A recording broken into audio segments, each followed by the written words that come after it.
Hi friends, welcome to my channel నుంచి Lakshmi. First గురువు గారి ప్రార్థన. గురు బ్రహ్మ, గురు విష్ణు, గురు దేవో మహేశ్వర, గురు సాక్షాత్ పరబ్రహ్మ, తస్మై శ్రీ గురువే నమః. మనం శక్తిపీఠాల గురించి తెలుసుకుంటున్నాం కదా. నెక్స్ట్ శక్తిపీఠం వచ్చేసి ఉజ్జయిని చరిత్ర. ఉజ్జయిని మాత యొక్క ఆమె యొక్క పై పెదవి పడిందనమాట. ఇక్కడ దీని గురించి తెలుసుకుందామంట. ఉజ్జయిని అనేది భారతదేశంలో అత్యంత ప్రాచీనమైన పవిత్రమైన నగరాల్లో ఒకటి. పురాణాల్లోనూ ఇతిహాసాల్లోనూ ఈ నగరాన్ని అవంతిక అని నగరాలని కూడా చెప్తూ ఉండేవాళ్ళు అనమాట. క్షిప్రా నది తీరంలో వెలిసిన ఈ నగరము వేలాది సంవత్సరాలుగా ధర్మము, విద్య, జ్యోతిష్య శాస్త్రము, ఖగోళ శాస్త్రము, తంత్ర సాధనలో మరియు భక్తి సాంప్రదాయాలలో కేంద్రంగా ఉందంట ఇది ఉజ్జయిని నగరము.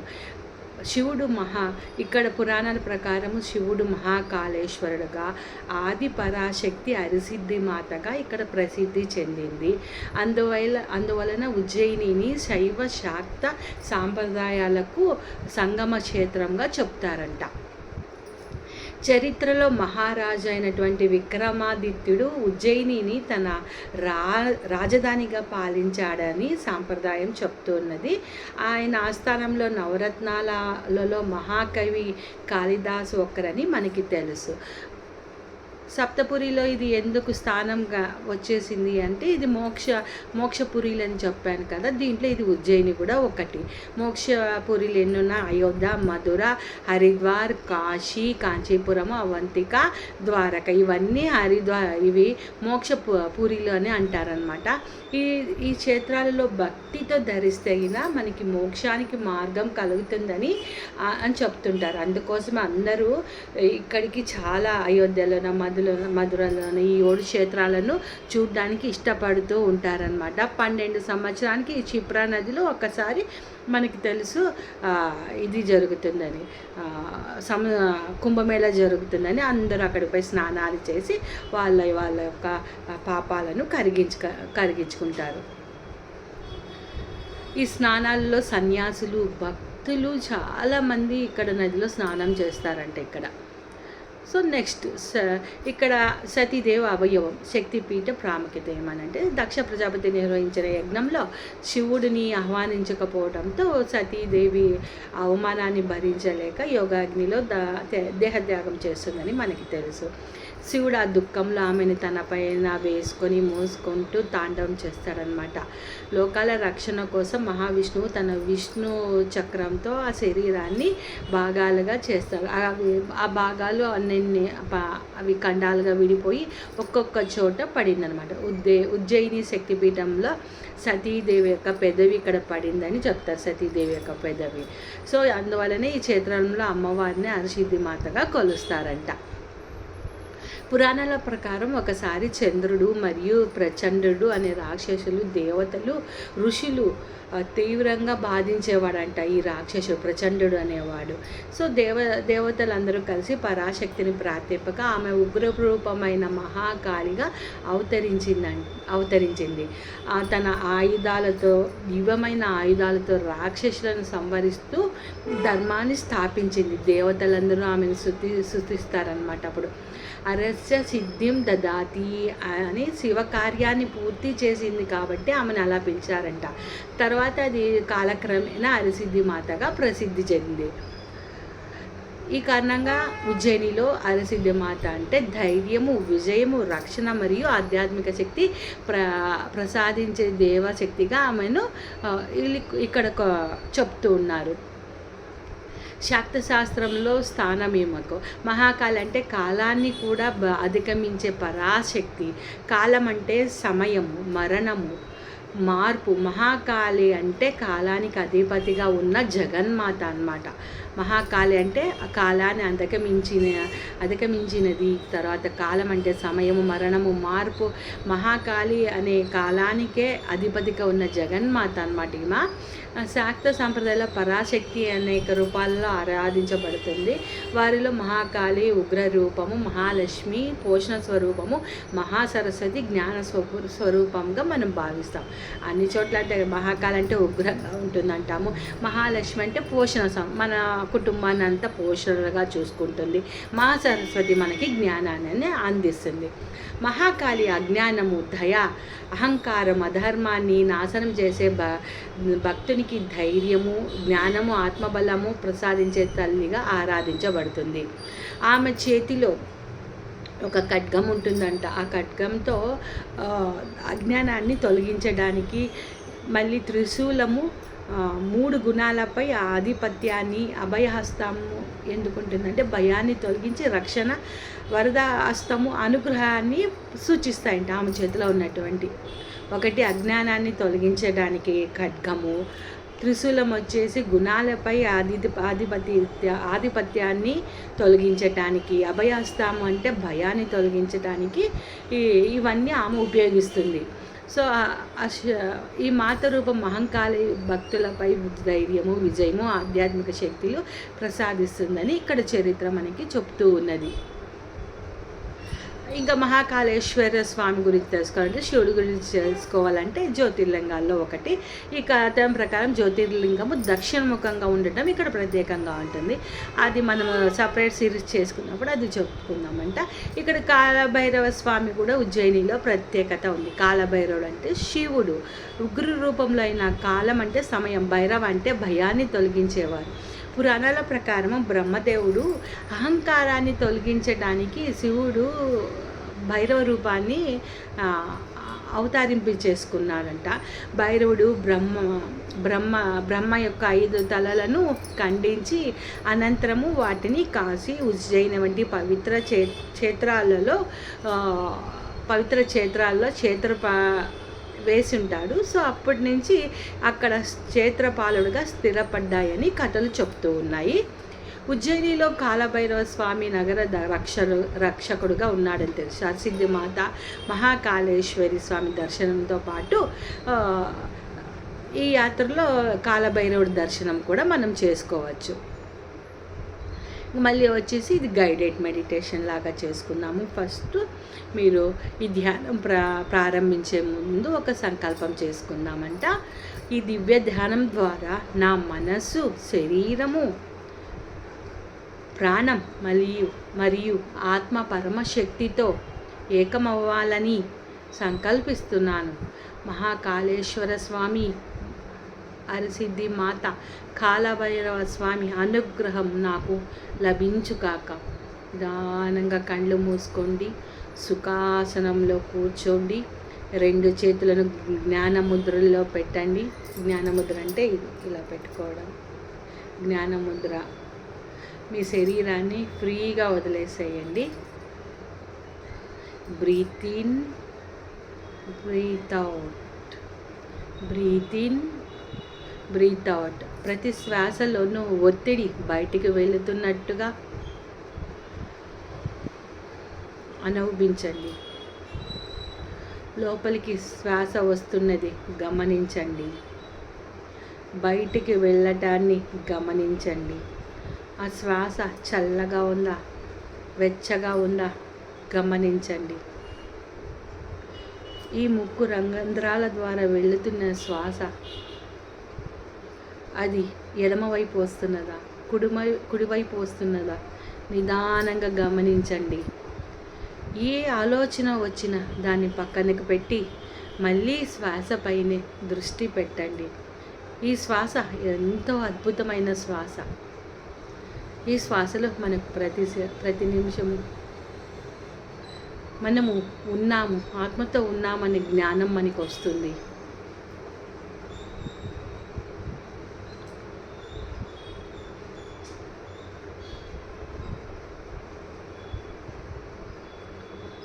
ఆ శ్వాసతో అనుసంధానమై మనం శ్వాస వదిలేటప్పుడు మనలో ఉన్నటువంటి భయాన్ని, అజ్ఞానాన్ని అన్నిటికీ బయటికి వదిలేస్తున్నాం.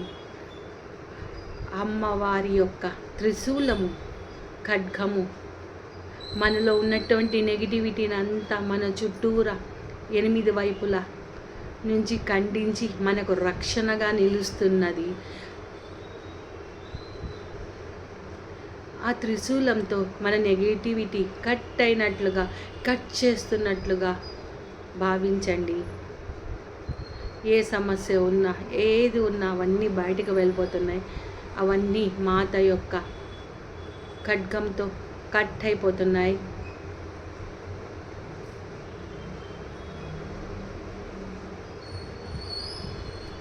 త్రిశూలంతో అన్నీ కట్ అయిపోయినాయి. ఆమె యొక్క అభయహస్తం మన తలపైన ఉన్నట్టుగా భావించండి. ఆమె చేతిలో నుంచి, మన సహస్రార చక్రంలో నుంచి అన్ని చక్రాలలో ఆమె యొక్క అద్భుతమైన ఆదరణ, ప్రేమ, శాంతి, కరుణ రసాలు మన చక్రాలలోకి ప్రవేశించబడుతున్నాయి. ఎంతో అద్భుతమైన ఈ సన్నివేశాన్ని మనము మన కళ్ళ ద్వారా చూస్తున్నాం. అమ్మ తన యొక్క అభయహస్తం మన తలపైన ఉంచి మనకు మెడిటేషన్ చేయడానికి శక్తులను ప్రసాదిస్తున్నది. అక్కడ ఉన్నటువంటి నెగిటివిటీని అంతా బయటకి పాలద్రోవి అద్భుతమైన తన యొక్క కరుణారసముతో మాత మనకి అభయహస్తంతో మాత మనకి అనుగ్రహాన్ని ప్రసాదిస్తున్నది. ప్రశాంతంగా ఆ అనుభూతిని పొందండి.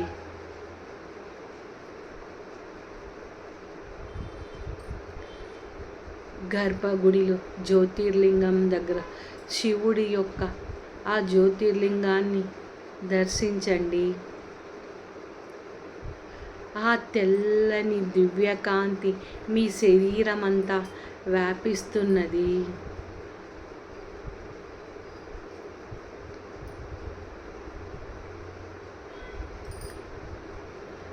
ఆస్వాదించండి.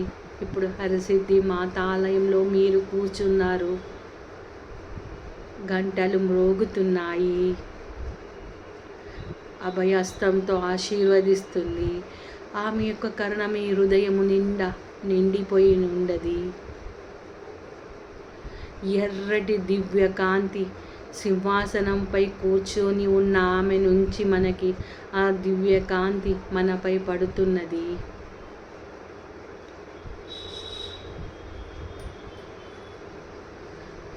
ఓం హరిసిద్ధి మాతే నమః. ఓం శ్రీ హరిసిద్ధి మాతే నమః. ఓం హరిసిద్ధి మాతే నమః. ఓం శ్రీ హరిసిద్ధి మాతే నమః. మనలో శాంతి, ధైర్యం పెరుగుతున్నది. ఆత్మవిశ్వాసం పెరుగుతున్నది. ప్రతి మంత్రంతో నా భయం తొలగిపోతున్నది.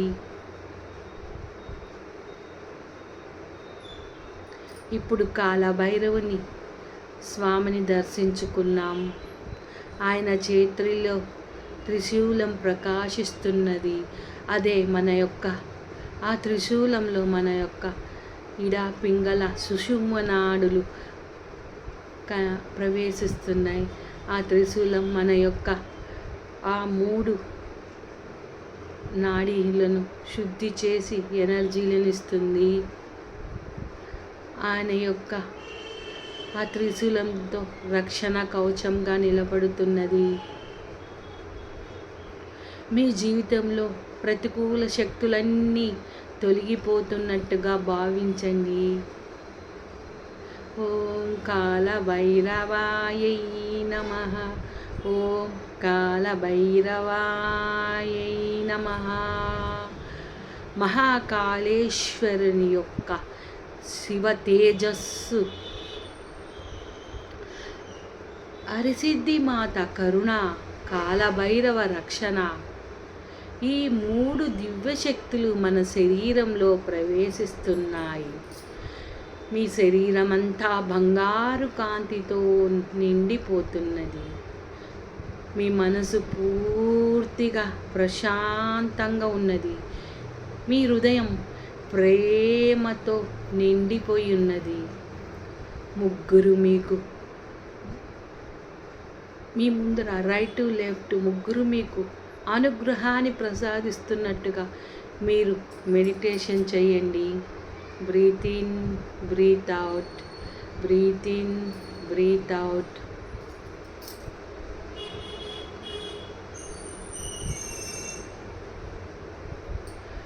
మనసులో ఓం నమః శివాయ, ఓం నమః శివాయ, ఓం నమః శివాయ, ఓం నమః శివాయ, ఓం నమః శివాయ, ఓం నమః శివాయ, ఓం నమః శివాయ. ఓం మహాకాళేశ్వరాయ నమః, ఓం మహాకాళేశ్వరాయ నమః, ఓం మహాకాళేశ్వరాయ నమః. ఓం హరిసిద్ధై నమః, ఓం హరిసిద్ధై నమః, ఓం హరిసిద్ధై నమః. ఓం కాళభైరవాయై నమః, ఓం కాళభైరవాయై నమః, ఓం కాళభైరవాయై నమః, ఓం కాళభైరవాయై నమః. ఓం త్రయంబకం యజామహే సుగంధిం పుష్టివర్ధనం ఊర్వారుకబంధనాత్ మోక్షయమామృతం. లోకా సమస్తా సుఖినో భవంతు, సర్వే జనా సుఖినో భవంతు. ఓం శాంతి శాంతి శాంతి.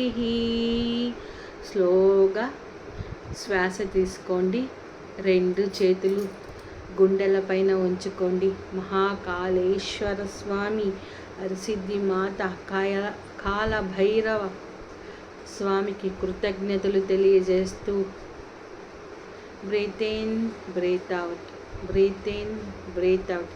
మీకు ఇంకా ఎక్కువసేపు కూర్చోవాలంటే అలానే కూర్చోవచ్చు. కూర్చొని మీకు ఎంతసేపు కావాలంటే అంతసేపు కూర్చొని ధ్యానం చేయొచ్చు. Breathe in, breathe out. జయ మహాకాళేశ్వర, జయ హరసిద్ధి మాత, జయ కాళభైరవ. ఎంత మంచి మెడిటేషన్ ఇచ్చిందంట.